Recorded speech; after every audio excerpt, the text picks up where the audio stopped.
আসসালামু আলাইকুম, সবাই কেমন আছেন? সবাইকে স্বাগত জানাচ্ছি ম্যাগাজিন 4.0 এর পর্দায়। বৈষম্য বিরোধী আন্দোলনে সরকার পতনের পর ডক্টর ইউনূসের নেতৃত্বে 17 সদস্যের অন্তর্বর্তীকালীন সরকারের যুব ও ক্রীড়া মন্ত্রণালয়ের দায়িত্ব পেয়েছেন বৈষম্য বিরোধী আন্দোলনের অন্যতম সমন্বয়ক আসিফ মাহমুদ। অন্তর্বর্তীকালীন সরকারের উপদেষ্টা হিসেবে যুব ও ক্রীড়া মন্ত্রণালয়ের দায়িত্ব পাওয়ায় আসিফ মাহমুদকে অভিনন্দন জানিয়েছে দেশের বড় দুটি federation Bangladesh cricket board BCB ও বাংলাদেশ ফুটবল ফেডারেশন বাফুফে।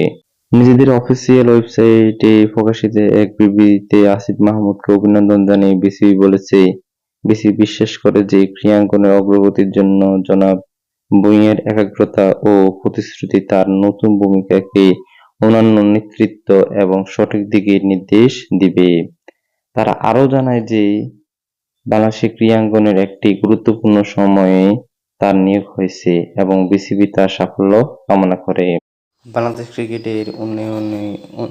ক্রিকেটের উন্নতির লক্ষ্য সামনে রেখে একসাথে কাজ করতে উদ্গ্রীব হবে বিসিবি। এদিকে নতুন উপদেষ্টাকে অভিনন্দন জানিয়েছে বাফুফেও। এক বিবৃতিতে অন্তর্বর্তীকালীন সরকারের যুব ক্রীড়া মন্ত্রণালয়ের উপদেষ্টা হিসেবে আসিফ মাহমুদের সাফল্য কামনার কথা জানায় বাফুফে।